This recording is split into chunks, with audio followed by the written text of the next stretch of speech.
If you are an organisation with AS 4801 Occupational Health and Safety Management System certification with best practice, then this is an important video for you. In this particular video, we're going to be talking about the transition of AS 4801 certification across the ISO 45001 certification and what you need to do to achieve that. Hi, my name's Kobi Simmat. I'm the CEO at Best Practice. That'll be my signature that you can see on the bottom of your AS 4801 certificate.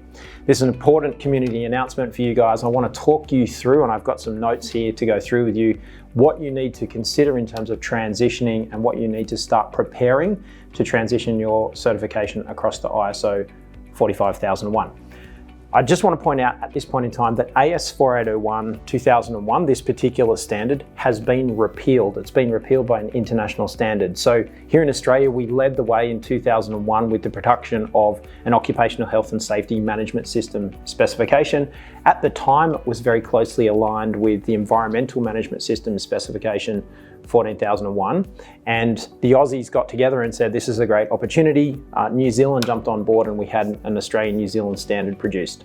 What's happened in the years that have gone by since then, and it's almost 20 years, is that international standard, or an OSHA standard 18001, was produced. And then the ISO community got together and said, I think it's a good idea that we have an occupational health and safety management system specification for the whole planet. What's important to acknowledge is that the Aussies have done it again. We've stepped out and we've changed our terminology to workplace health and safety management system. We've again gone, I'm not sure if we're ahead of the game or if we've gone just down a different path, but we are still referring to occupational health and safety management systems as exactly that. But there may be a little bit of confusion in your organisation between the difference between a workplace health and safety management system and an occupational health and safety management system. But in this instance, this is the new standard. You can purchase these standards from us here in hard copy. We can put a link to that in the email, and you can go onto the bestpractice.biz website and pick up the resources tab there and the training courses tab there, and you can purchase hard copies of the standard through our online store. This is the standard. Fundamentally, they're still documents.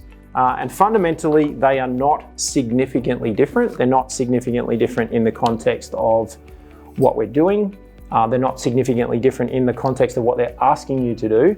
What has happened in the changes of the standard is they have just put a few more subtle changes and more intention into specific parts of the standards.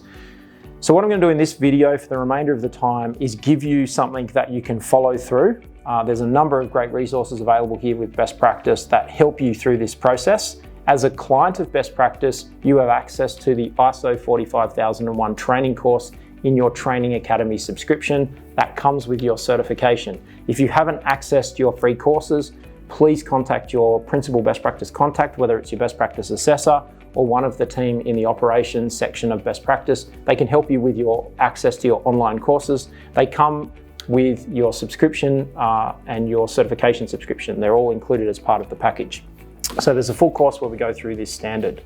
Okay, let's get into the detail. For the next couple of minutes, I'm going to go through the key parts of ISO 45001 that I'd like you to pay attention to.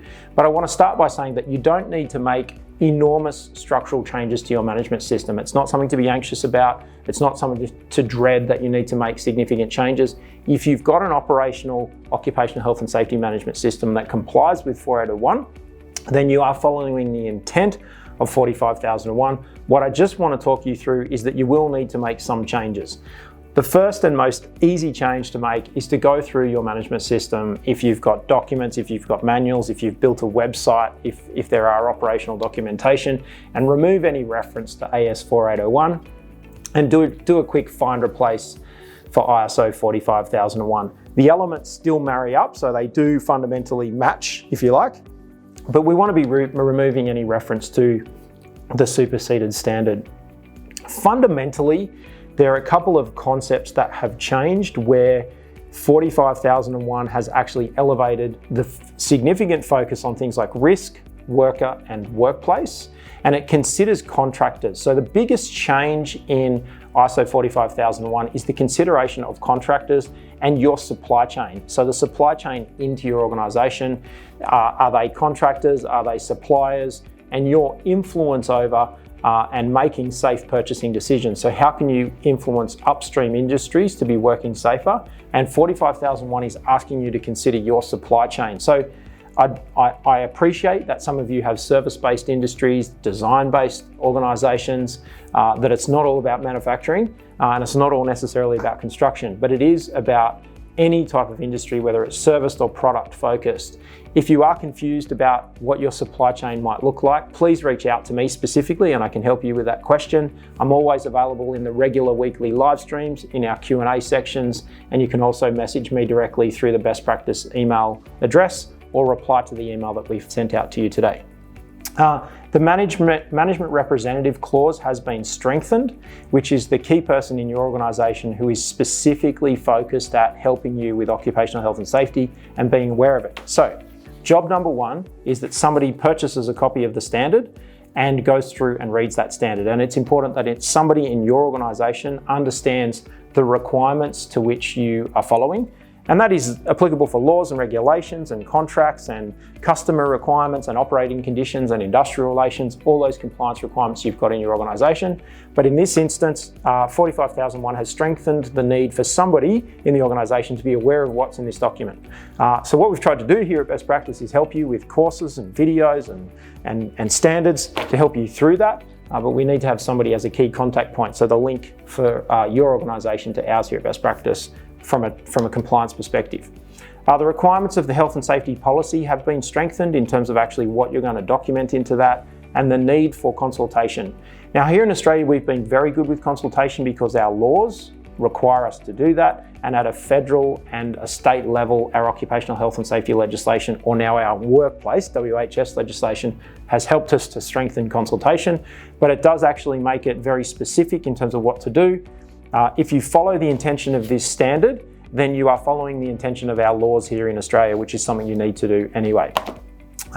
Risks in ISO 45001 have become intensified and they go beyond just what we would consider to be hazards. They start looking at other categories like psychological risks, things like stress, and those are things to be considering. So as you go through and start thinking about your planning sections of operating your management system, when you do your management review, when you're doing your management review, start to think about, are we controlling our psychological stress elements?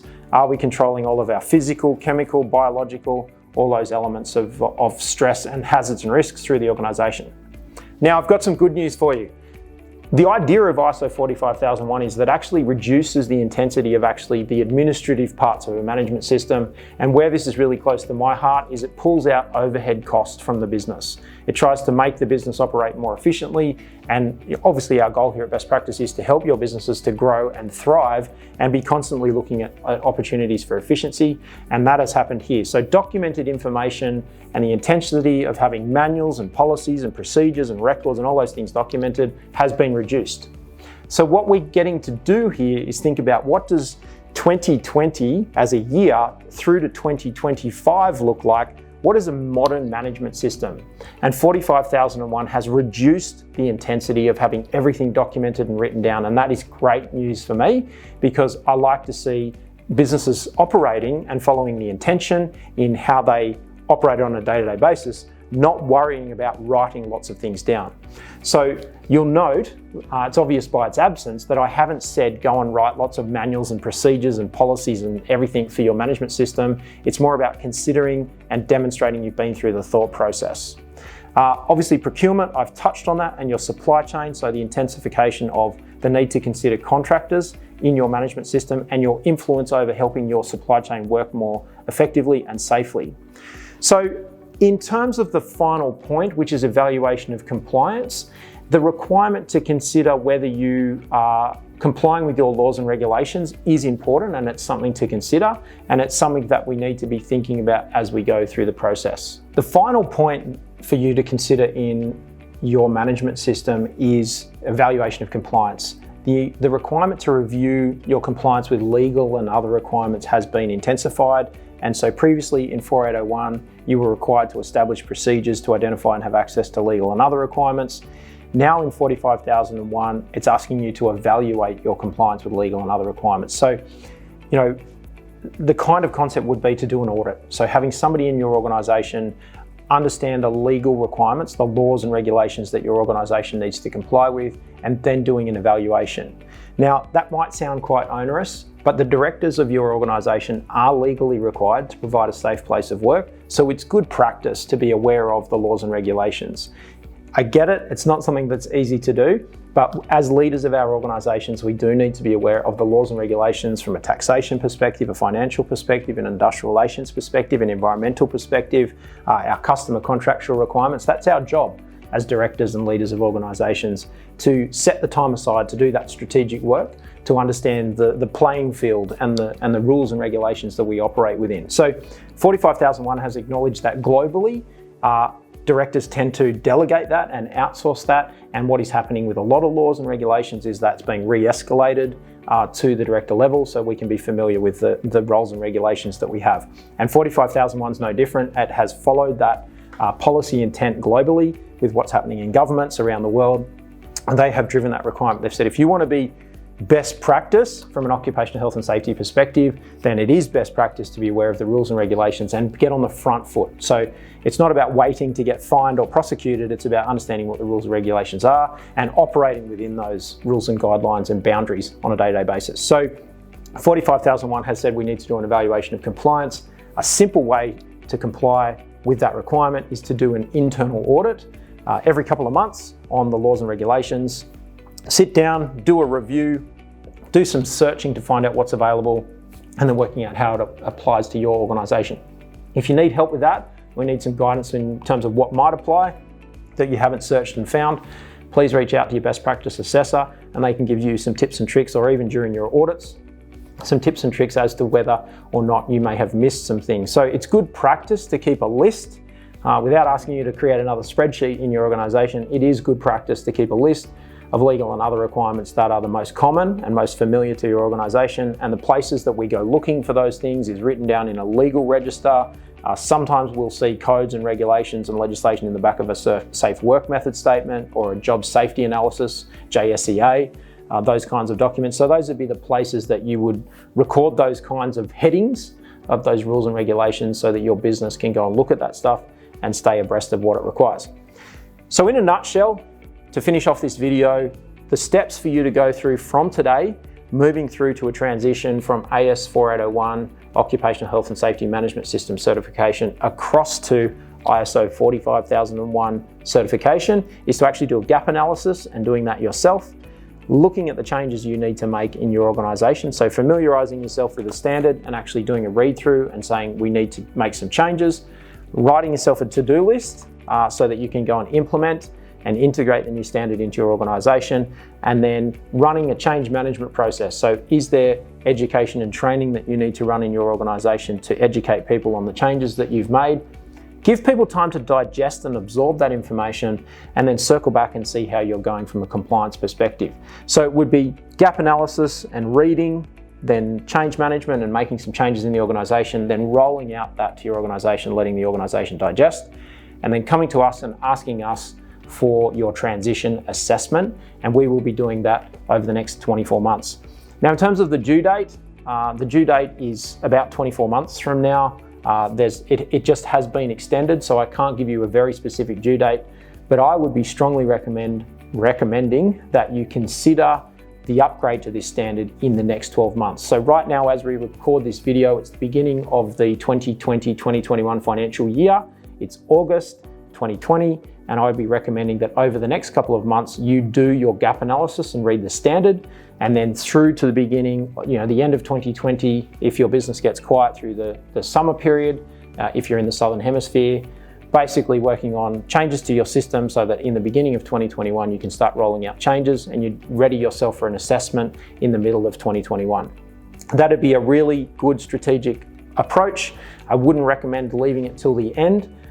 Because what will be starting to happen is that your customers will be asking you for ISO 45001.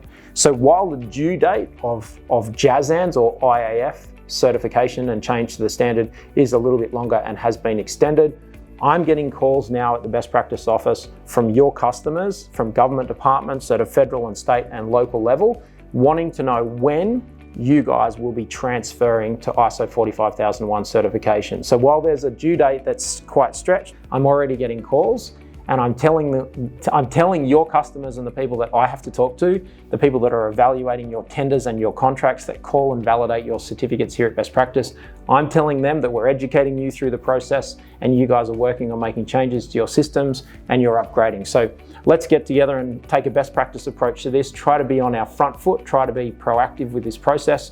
We're here to help you. So I just want to remind you, you've got a free course, ISO 45001 course in your training academy. It's online and available through the Best Practice website. If you haven't got your login details for that, or if you've forgotten your password, please reach out to us and we can reset that for you, get you across that course. We have standards for sale on the online store. We purchase these in bulk. There's no discounts, unfortunately, for these sorts of things. We have to buy them from Australian standards. We're trying to make them easily accessible. We keep stock of these at the Best Practice office. The post dispatch is straight across the road, so we can express post these to you. We can have these to you within 48 hours. This is the old copy of the standard. You don't need to worry about it. Just worry about getting a copy of ISO 45001, having a read of the standard, doing the online course with Best Practice, writing yourself a to-do list, making some changes in your organisation and preparing yourself for best practice assessment to transition you to the new standard, then promoting that with your customers. Okay, I hope this video has been helpful. There's lots of great blog articles available at bestpractice.biz. If you go to bestpractice.biz newsfeed, you'll see lots of the great articles that we're writing on a day-to-day basis. There is a OH&S playlist available on the Best Practice YouTube channel, which is where you are watching this video right now. So if you go back up to the Best Practice TV YouTube channel, you'll see lots of the great videos that we do on a regular basis. The last thing I'd like to do is make you aware that I'm always available for questions. I run a live question and answer session at least 2 days a week, if not more, on LinkedIn, YouTube, and Facebook. You can always jump into any of those live streams and ask questions. That's what I'm here. I'm here to help you guys. I'm here to help you guys make this easy, effective, and show you the mistakes that can be made and show you how to avoid those mistakes so that you're effective and you can just keep moving on and doing everything else you need to do in your busy life. Okay, my name's Kobi Simmat. I'm the CEO here at Best Practice. I hope this video has been helpful. I know it's a dry topic. I apologize for that. If you don't see me out and about, you can reach out to me on LinkedIn and send me a direct message. Ask me anything. I'm always available to help. And I will see you right here next time on Best Practice TV. Bye for now.